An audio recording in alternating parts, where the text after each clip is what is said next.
NCR समेत उत्तर भारत के कई इलाकों में मंगलवार को भूकंप के तेज झटके महसूस किए गए हैं। अचानक ही धरती कांपने से लोग दहशत में आ गए। भूकंप के आने का समय दोपहर 2:53 रहा। झटके काफी तेज थे। भूकंप के झटकों के कारण काफी देर तक धरती हिलती रही, जिसके बाद लोग अपने अपने घरों और दफ्तरों से बाहर निकलकर खुले स्थान पर आ गए।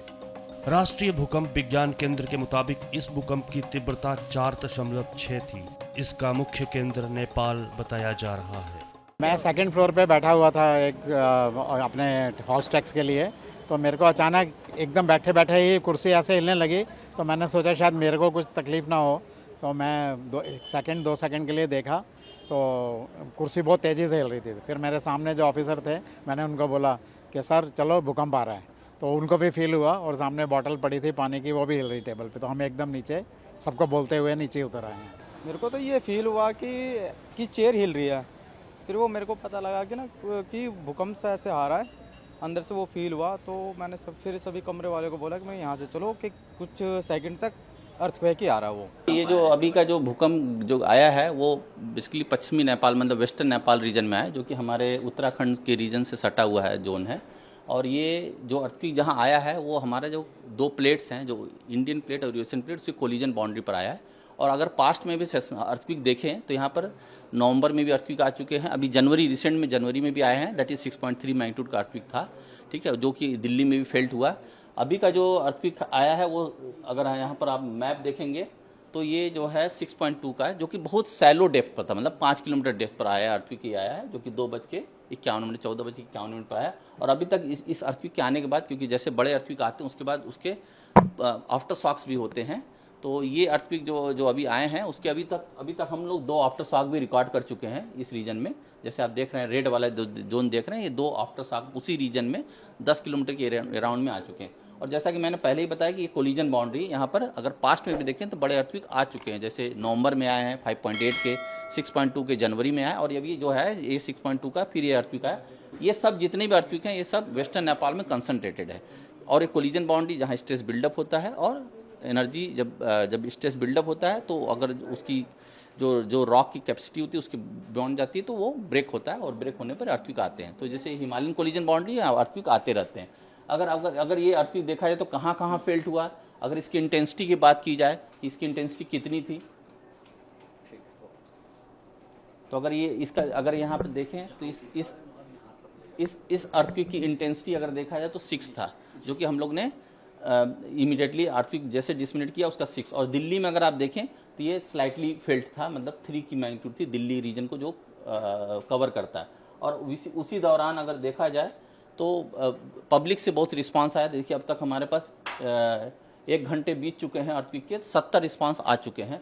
अगर इस रिस्पांस को देखा जाए इस मैप में तो कहाँ कहाँ से रिस्पांस आए हैं, तो अगर आप ये देखेंगे तो ये नेपाल में हमारा ईपी सेंटर था जो 6.2 का अर्थक्वेक है। तो अगर देखिए तो उत्तराखंड से आपके पंजाब में भी फेल्ट हुआ है, दिल्ली में काफ़ी फेल्ट हुआ है, लखनऊ रीजन में, जयपुर रीजन में, कुछ लोग यहाँ बता रहे हैं कि ये अहमदाबाद रीजन में भी फेल्ट बता रहे हैं, उनको फील हुआ है। मतलब ये शॉक इतनी बड़ी थी कि क्योंकि जब ये बहुत सैलो थी तो एनर्जी जब पास की है तो लोगों को फेल्ट हुआ है, ठीक है। तो ये अर्थक्वेक कॉमन है, यहाँ पर हमेशा आते रहते हैं, जिससे हम लोग अभी बता चुके इसका पूर्वान तो कर नहीं सकते क्योंकि कोलिजन बाउंड्री है। तो हमें एनडीएमए ने गाइडलाइन जो इशू किया है कि कैसे प्रिकॉशन करें, उसको प्रिकॉशन को हमें बरतना चाहिए। लेकिन एक कॉमन आदमी जानना ये जरूर चाहता है कि अगर 6.2 का अगर मैग्नीट्यूड का अगर अर्थक्वेक आया है तो इसका नुकसान किस तरह का होता है, कितना नुकसान होता है? अब देखिए जैसे मैंने आपको अभी बताया कि इंटेंसिटी मैप अगर इसका देखिए नियर बाई, अगर यहाँ पर मैं आपको दिखाऊँ बैक टू अर्थक्वेक में,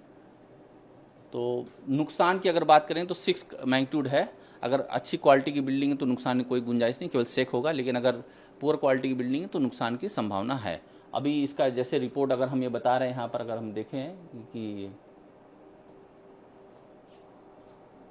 अगर ये देखा जाए तो 6.2 का अगर इंटेंसिटी मैप देखें हम आपको बताएं तो ये यहाँ अगर इसका लीजेंड देखें तो ये बताता है कि 6 का मतलब स्ट्रांग है। तो स्ट्रांग में जनरली क्या होता है कि बिल्डिंग में क्रैक्स आते हैं, बिल्डिंग फॉल नहीं होती। 6 का मतलब ये है अगर डिजास्टर होगा, ड्वेल होगा तो बिल्डिंग कोलैप्स होती है। तो 6 का मतलब बिल्डिंग में क्रैक्स, दरारें आ सकती हैं। और फेल्ट काफ़ी देर तक, अगर पास में है, इसके पास है तो काफ़ी देर तक फील होगा। जैसे दिल्ली में अभी हमारे मंत्रालय में लोग जैसे पैनिक किए तो मतलब 10 सेकंड 15 सेकंड का फेल्ट हुआ है। तो यहाँ पर कोई जान माल का नुकसान की संभावना बहुत ही कम है दिल्ली में, क्योंकि दिल्ली से 400 किलोमीटर दूर है। हाँ, मतलब आफ्टर शॉक आते हैं, आफ्टर शॉक इसके आते रहते हैं। जो अभी जैसे हमने आपको बताया कि 2 आफ्टर शॉक आ चुके हैं, तो संभावना है जैसे इसके पहले भी जो भी अर्थक्वेक आए हैं नवंबर में या जनवरी में, उसके भी आफ्टर शॉक थे 5-10 रहते हैं, कुछ 1 महीने 2 महीने में सबसाइड हो जाते हैं। वो डिपेंड करता है कि कितना बड़ा वो जोन का कितना बड़ा फॉल्ट है, कितना बड़ा रप्चर हुआ, उस पर डिपेंड करता है। तो फिलहाल ऐसा कहा जा सकता है कि जो भूकंप आया है उसका बड़ा कोई नुकसान नहीं, नुकसान बड़ा नहीं हुआ अभी तक। तो जैसे हमारा जो रिपोर्ट है उसमें तो ये नहीं, जो इंटेंसिटी है वो नहीं दिखा रहा है कि बहुत जान माल का नुकसान हुआ होगा। अब वो जैसे जैसे रिपोर्ट आएगा वो बताएं, अभी तो हम नहीं बता सकते, क्योंकि इसकी जनगणना NDMA करती है। हमें तो केवल अर्थक्वेक का डिस्क्रिमिनेट करना है, कहाँ आया, उसकी इंटेंसिटी क्या है बताना है। तो मैंने अभी पब्लिकली बता दिया और मीडिया। चूंकि दिल्ली और उसके सराउंडिंग एरिया में, नोएडा और आसपास के एरिया में हाई राइज बिल्डिंग है, तो उसका कितना असर होता है उस तरह के बिल्डिंग पर अगर बात करें तो? सेक फील होगा बिल्डिंग, क्योंकि ये नेपाल में अर्थक्वेक है, 400 किलोमीटर दूर है, 500, तो सेक फील होगा।